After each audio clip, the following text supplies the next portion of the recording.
네, 일단 오늘은 저희가 윈도우 드레싱에 대해서 좀 논의를 해보려고 하는데, 이 윈도우 드레싱이라는 게 원래 뭐 백화점에서 옷 같은 제품의 뭐 전시를 멋지게 함으로써 고객의 구매 욕구를 자극하는 데 쓰이는 용어인데, 이것이 금융 쪽에서도 같은 맥락에서 사용이 되고 있습니다. 뭐 연말이라든지 반기말이라든지 분기말에 흔히 좀 나타나는데, 이 윈도우 드레싱이 사실 좋게 말하면 윈도우 드레싱이지 사실 이게 조작 아닙니까?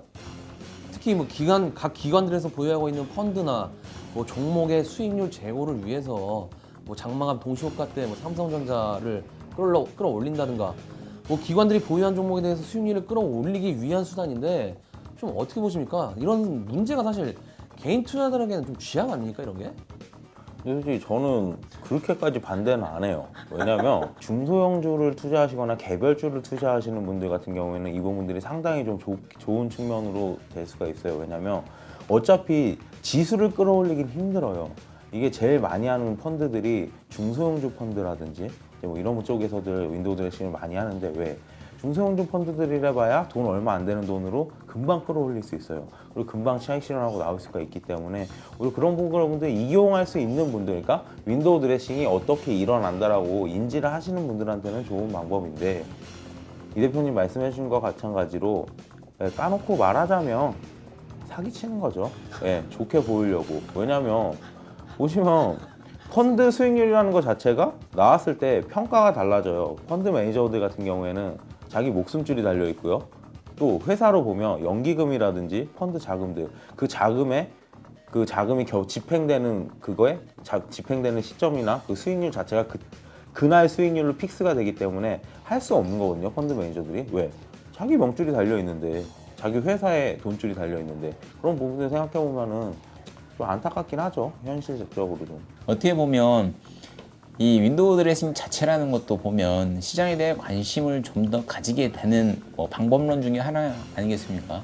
개인 투자도 흐르고 기관도 흐르고 그거에 맞춰갖고 외국인의 수급도 붙어 있는 상황이다 보니 아예 없이 가는 것보다는 이왕이면 있는 게 좋고요.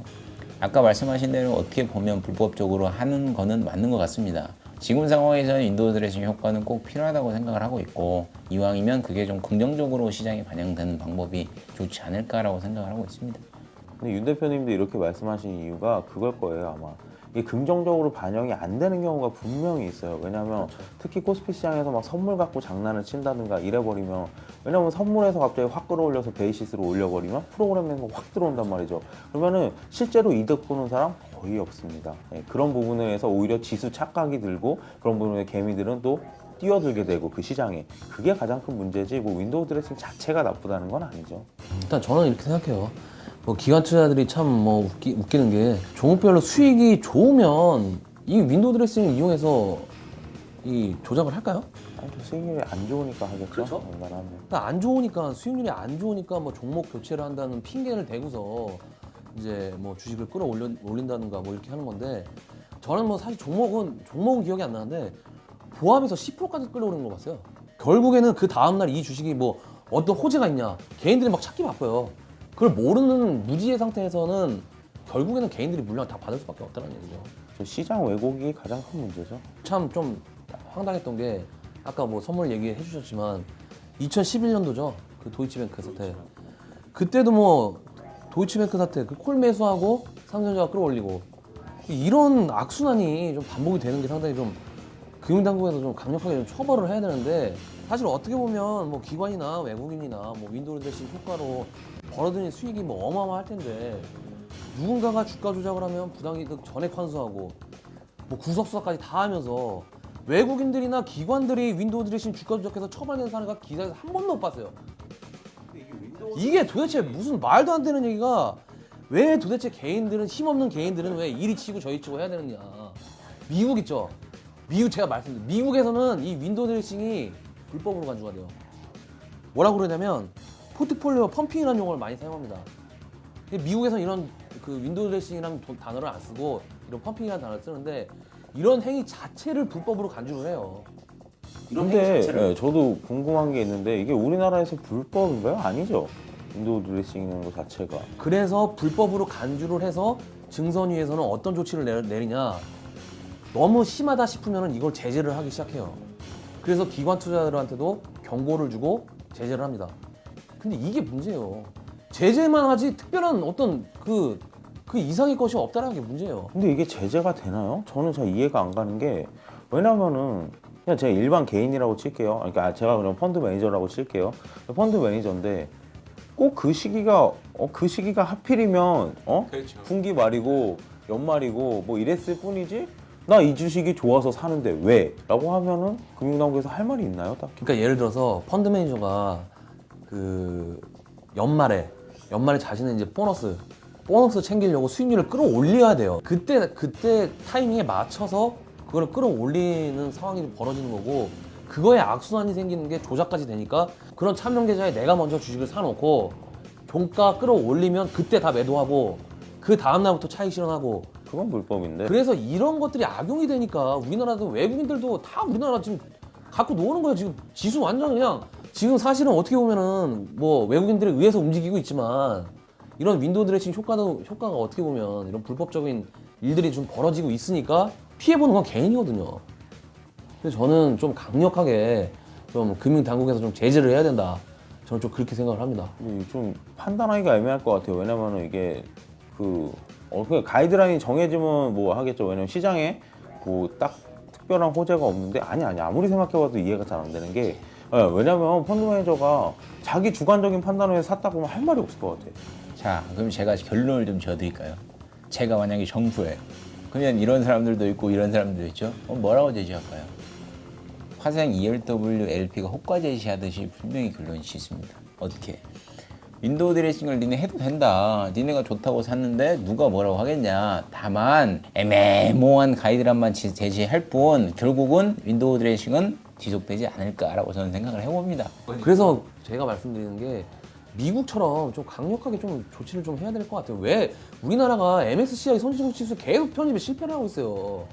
이런 것들도 분명히 어떤 개인 투자의 성향이라든지 뭐 어떤 냄비 근성 그런 것들도 뭐 영향이 있겠지만, 저는 개인적으로 MSCI 계속 실패하는 이유가 외국인들 굉장히 가지고 놀기 쉽기 때문에 MSCI 지수에 편입이 되면 더 이상은 못할 것이다. 그거를 저는 그렇게 생각을 합니다. 근데 윈도우 드레싱이 원래 나오게 된 계기가 어차피 금융 선진국에서 먼저 나온 얘기죠. 금융 선진국에서 먼저. 예.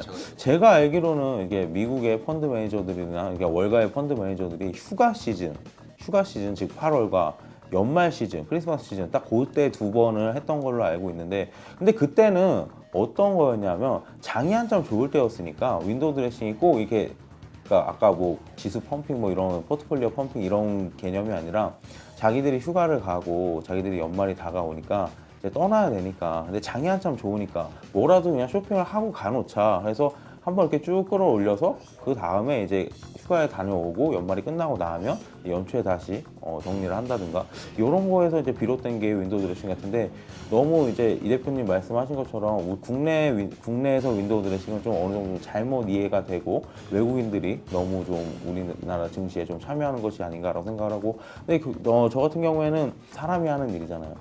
프로그램 매매라든지 이런 부분이 아닌 경우는 결국에는 다 사람이 결정하는 일인데 그분들의 양심에 따라서 결정이 되는 것이 아닌가라고 생각을 합니다. 근데 이게 보면 윈도우 드레싱은 꼭 저는 필요하다고 봐요. 왜 그러냐면 아예 관심이 없는 것보다는 관심을 갖는 게 낫다고 봅니다. 실적이 좋아질 거라고 생각을 해서 샀다. 그러면 이제 제재할 방법은 없어요, 현실적으로. 근데 이제 정부에서는 어느 정도 시기에 이렇게 하지 말라, 뭐 이렇게 이슈가 자꾸 되면 뭐 그런 가이드라인이 정해질 것 같은데, 그러지 않고서야 어떻게 보면 이슈에 따라서 제가 아까 처음에 말씀드린 대로 캘린더 투자가 어느 정도 가능하지 않을까라고 생각을 하고 있고요. 어떻게 보면 윈도우 드레싱 자체도 호재잖아요, 호재. 호재도 증시를 상승시킬 수 있는 뭐 주된 요인이 될 수 있으니까 지금 상황에서는 어떻게 보면 수급적으로 좀 더 풀어갈 수 있는 구조가 아닐까라고 생각을 하고 있습니다, 저는. 정리를 한번 해주시죠, 정리를. 일단 저 같은 경우에도 기본적인 생각은 아까 처음과 별반 다르지 않습니다. 윈도우 드레싱은 여기 시장의 한 가지 투자 방법이고요. 어쨌든 사람이 하는 일이고 어쨌든 자기 명줄이 달려있는 일이고 너무 예전에 뭐 도이치 사태라든지 이런 부분들처럼, 그리고 솔직히 우리나라 기관들은 그렇게 하지도 못하고요. 돈이 없어서 그렇게 하지도 못하기 때문에 그냥 어느 정도까지는 분명히 시장에 한 가지 필요한 부분이라고 생각을 하고, 또 뭐 스케줄이라든지 이런 투자를 하는 데는 분명히 필요한 부분이라고 생각합니다. 결국에는 이 윈도우 드레싱이 필요하지만 아까 말씀해주신 수급적인 부분, 상당히 호재다. 그건 다 굉장히 동감을 하지만 이런 거를 악의적으로 이용하는 게 상당히 좀 문제라고 생각을 하고 있고요. 여기서 포인트는 뭐냐면 개인 투자자와 외국인 기관과 다르게 보지 마십시오. 왜냐하면 기관도 사람이고 개인도 사람이고 외국인도 다 사람이에요. 같은 주제를 놓고 이게 윈도우 드레싱이다 주가 조작 나누지 않았으면 좋겠습니다. 윈도우 드레싱 자체가 나쁘다는 생각을 별로 가지고 있지는 않는데 다만 잣대를 어떻게 두고 뭐 생각을 하냐에 따라서 틀려진 것 같은데 이런 게 조금 더 개선이 되면 될수록 우리나라가 어떻게 보면 선진국으로 한 발씩 더 다가가는 방법이 되지 않을까 생각을 하고 있습니다. 네, 오늘은 여기까지 하죠. 네, 감사합니다.